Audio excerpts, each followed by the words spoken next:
paling menarik? Nabi dalam perjalanan, kemudian di situasi dini hari, sudah sholat malam dan seterusnya, Nabi minta Bilal berjaga. Riwayatnya sahih, Bilal kamu berjaga. Kata Bilal, saya ikut tidur ya Rasulullah, nanti saya bangunkan semua.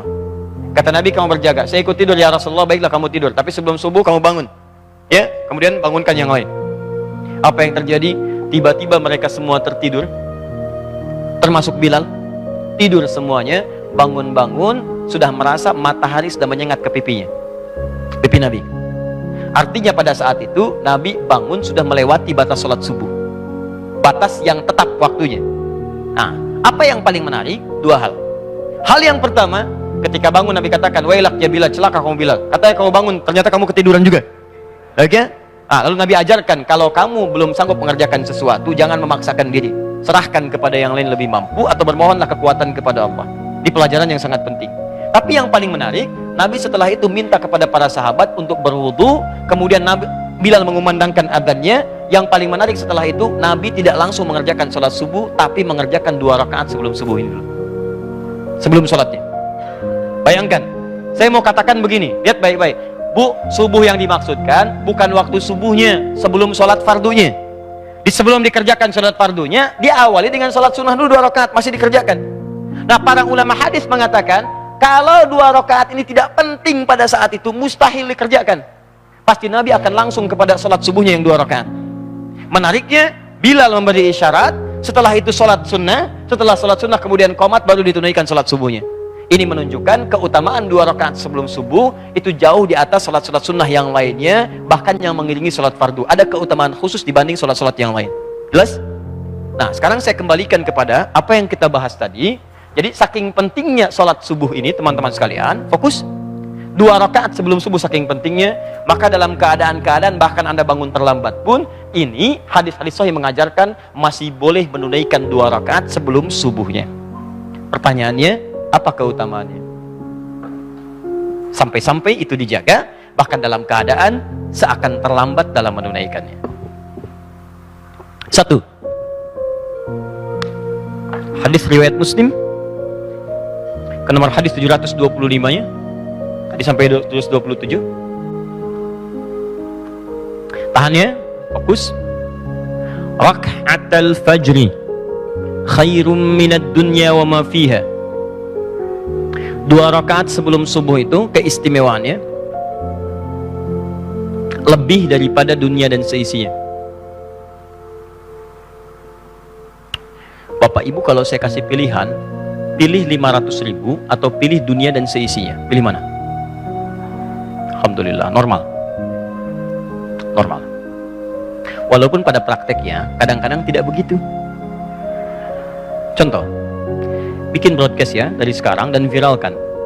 Ada satu pengumuman dari Masjid Nurul Bahri di Kelapa Gading, besok Jumat yang sholat subuhnya ditunaikan di Masjid Kelapa Gading Nurul Bahri, dan mengikuti datang sebelum subuh, 2 rakaat sebelum subuh dikerjakan di Nurul Bahri, masing-masing akan dapat amplop 500.000. Sampaikan, terbatas 50 orang untuk sab pertama, 500.000. Baik.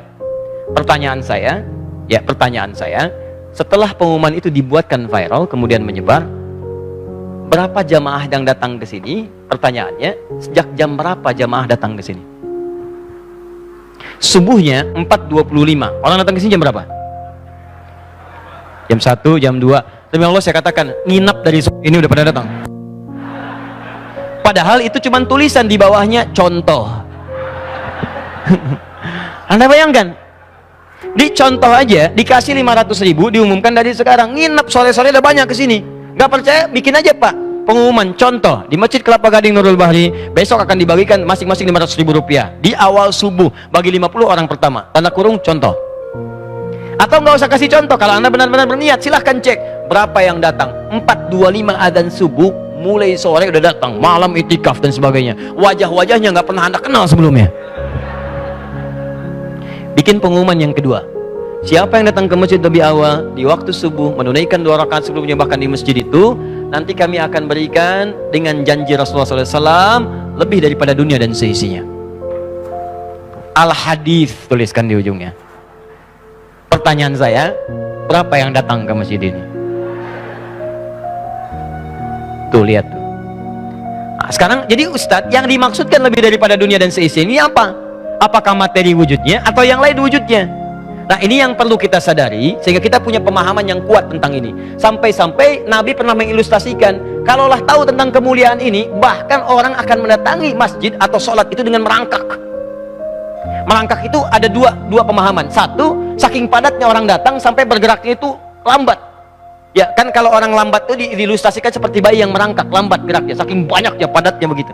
Ya. Yang kedua, ada yang mengatakan bahkan orang yang tidak mampu pun akan merangkak datang, saking tahunya manfaat di balik itu. Yang pertama yang dimaksudkan kata para ulama, makna yang pertama itu adalah terkait dengan pahalanya. Pahalanya itu lebih daripada dunia dan seisinya. Anda bayangkan nggak, teman-teman? Baca Quran aja, satu hurufnya 10 kebaikan. Infak paling minimal 700 kebaikan. Datang ke majelis ilmu mendapatkan pahala 700 kebaikan. Tapi kalau 2 rakaat sebelum subuh, langsung jumlahnya lebih daripada dunia dan seisinya. Bukan 10, bukan 20, bukan 100, bukan 700, lebih daripada dunia dan seisinya.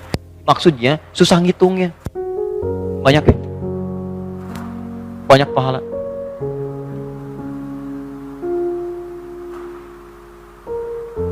Nih antum datang ke masjid ya, niat untuk ta'lim sholat, baru datang nih, datang itu udah dapat 25 hadis Muslim. Satu keduanya 500 tahun, dua ketiga 500 tahun. Kemudian sholat, kalau berjamaah 27, kalau sendirian 10. 10 itu di Quran surah 6 ayat 160, man ja'a bil hasanati falahu asyru amsalihha. 10 itu satu keduanya 500 tahun, dua ketiganya 500 tahun. Kalau dilanjutkan dengan ikut ta'lim, itu di riwayatnya Ibnu Abbas radhiyallahu ta'ala anhuma, dapat lagi 700 kebaikan. Sampai antum pulang, 700 itu dilipat gandakan, jarak satu keduanya 500 tahun. Jaraknya 500 tahun, satu keduanya. Dua ketiga 500 tahun, terus sampai akhir. Tapi kalau Anda menunaikan 2 rakaat sebelum subuh, itu pahalanya lebih daripada dunia dan seisinya. Langsung tanpa hitungan, saking banyaknya. Nah, apa pentingnya pahala ini? Kalau bicara pahala, bukan urusan dunia, nanti urusan akhirat. Itu menentukan di akhirat. Kalau nggak percaya, silahkan meninggal dulu, nanti akan kelihatan. Ya. Walaupun kita nggak bisa milih, Tapi yang mau saya sampaikan begini, pahala itu diantara manfaatnya, saat Anda kumpulkan lebih banyak, itu yang bisa menutup dosa sekaligus menaikkan Anda ke derajat surga paling tinggi. Karena rumus dosa dengan pahala itu begini, Anda dapatkan pahala, maka dosa akan ditutup dengan pahala itu. Ini di hadis Muslim, riwayat sahabat Abu Hurairah. Lihat, tu'khadhu hadza min hasanati wa hadza min hasanati. Kalau ada orang berbuat baik, kemudian dia berbuat jelek, maka pahala kebaikan itu akan ditutupkan pada kejelekannya. Ini paling celaka itu disebutkan langsung oleh Nabi. Awas, hati-hati. Yati yaumal qiyamati bi sholatin wa siyamin wa zakatin wa la tiqad syatama hadza wa qadhafa hadza wa daraba hadza. Ada orang saat di dunianya rajin salat, sunahnya dikerjakan. Ini kalau Nabi berbicara nggak akan dusta, pasti benar ini. Jadi ada yang rajin salat, rajin puasa, rajin zakat. Cuman sayang, wa yati qad syatama hadza, dia juga rajin mencela orang. Jadi kalau Nabi katakan begitu akan terjadi. Orangnya rajin salat, cuman senang juga mencela orang. Senang juga menuduh orang. Wa qadhafa hadza, qadhafa itu nuduh. Ini unik. Kalau orang nggak sholat, karena dia nggak sholat. Tapi ini orang sholat, tapi bisa mencela. Mudah sekali cara orang. Mudah menuduh orang. Wa daraba hadza, senang berselisih. Nah, nanti di akhirat bagaimana? Tu'khadhu hadza min hasanati wa hadza min hasanati. Kalau ada orang sholat, kata Nabi, kemudian mencela orang lain, maka pahala sholatnya akan diambil, diberikan pada untuk menutup dosa celaannya. Bisa sekarang ada orang ikut taklim nih, begitu keluar ada orang lewat gak ikut taklim, bicarakan, lihatnya, iya kayak ahli surga aja ya, iya, gak ikut taklim kayak kita ya, iya, misal. Nah itu 2 orang ketika bicara dipindahkan pahala taklimnya kepada orang tadi. Datang yang satu bertanya, kenapa? Itu tuh orang itu nggak nyangka ya, nyangka. Ketika Anda bilang tidak nyangka, Anda sedang menyangka, pindah pahala. Yang keempat mengatakan, alhamdulillah saya tidak Ustaz, alhamdulillah. Tidak seperti 3 orang itu tuh senang membicarakan orang lain. Nah, itu ketika bicara demikian, pindah lagi kepada orang itu. Di rumusnya, ketika Anda kerjakan kebaikan, Anda melakukan keburukan, maka yang baik ini akan otomatis menutup yang buruk. Tutup. Kalau baiknya masih unggul, salahnya, amal solehnya tinggi, salahnya hilang, maka surga baginya. Kalau ini nggak bisa nutup, solehnya kurang, salahnya masih banyak, maka neraka untuknya. Salah dengan soleh seimbang, maka ditempatkan di Araf namanya, bukit tertinggi antara surga dengan neraka. Karena itu ketika Allah menerangkan tentang surga pertama kali dalam Al-Quran, di Quran surah kedua ayat 25, maka disebutkan iman dan amal soleh. Wa basyiril ladzina amanu, berikan kabar pada orang-orang beriman itu, wa amilus shalihat, dan dia telah mengumpulkan pahala dengan amal soleh. Annalahum jannatin tajri min tahtihal anhar. Dengan amal soleh itu, maka kami siapkan surga terindah untuknya dengan segala keindahan di dalamnya. Pertanyaannya, lihat sini. Berarti untuk Anda masuk ke surga itu Anda membutuhkan pahala. Nah, sekarang pertanyaan saya, siapa yang sudah merasa terjamin masuk surga? Tidak ada yang merasa terjamin. Artinya, ini ada yang unik teman-teman sekalian. Saat bersamaan, Anda merasa dosanya banyak. Juga merasakan pahalanya belum cukup ke surga. Nah, yang jadi pertanyaan adalah, kan ini dunia akan kita tinggalkan dan kita sadar itu. Kita akan wafat. Cuma 2 rakaat modalnya.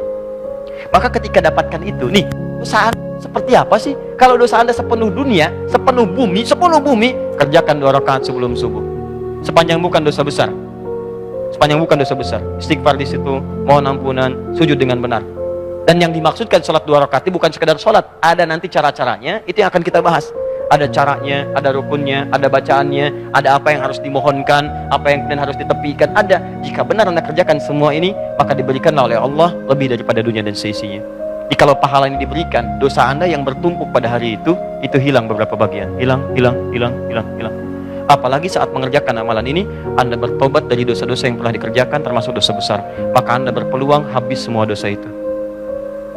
Dan mungkin seperti yang pernah terjadi di satu tempat, ini viral kisahnya, ya Masya Allah, dia seorang yang sangat buruk perilakunya, kemudian tiba-tiba dia pengen sholat, orang sudah mulai mengusir dan sebagainya, kemudian dibimbing oleh seseorang, dari wudunya, dari sholatnya. Begitu dia sholat, ternyata wafat dalam keadaan sujudnya. Dan dia wafat dalam keadaan husnul khatimah.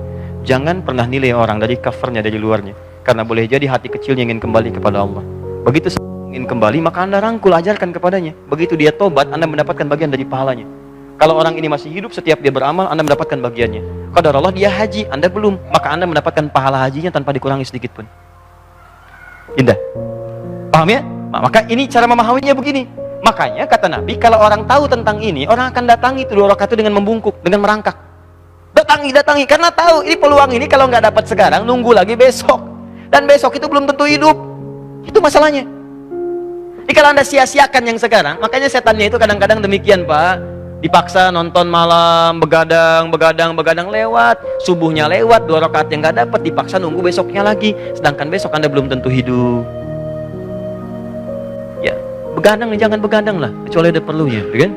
Nabi juga begadang, ya kecuali ada perlunya. Ada perlunya, silahkan diskusi dengan sahabat dan selesai, beliau istirahat. Jelas sampai sini? Nah, jadi kenapa ini sholat kita harus paham sampai ke titik ini, sampai ke titik yang paling dalam. Kenapa dikejar? Kenapa masih ditunaikan? Kenapa seakan-akan terlambat tapi masih ditunaikan juga? Karena yang diburu bukan cuma 2 rakaatnya, tapi keutamaan di baliknya. Itu poinnya. 2, yang terakhir, keutamaan kedua. Tahan sebentar ya, nanti saya berhenti 5 menit lagi. Yang kedua, kenapa 2 rakaat ini begitu diburu padahal belum masuk kepada fardunya? Karena 2 rakaat ini ketika Anda kerjakan di awal-awal waktu saat azan selesai dikumandangkan, maka juga menjamin keberkahan dari Allah bagi pelakunya. Fi bukuriha, kejar kata Nabi SAW, ibadah sholat subuh itu sejak awal waktunya, fi bukuriha, awal waktu itu dimulai selesai adzan berkumandang, kerjakan 2 rakaatnya. Maka orang yang mengerjakan ini ada isyarat dari Nabi SAW, maka minimal aktivitas dia di hari itu akan dalam lindungan dan keberkahan Allah Subhanahu Wa Taala. Prinsip sholat subuh itu 2 rakaat sebelumnya bukan hanya menghadirkan teman-teman sekalian pahala yang begitu banyak, tapi keberkahan dalam beraktivitas. Nah, prinsip keberkahan itu bisa bergabung pada asas manfaat atau kebutuhan dalam penggunaan sesuatu.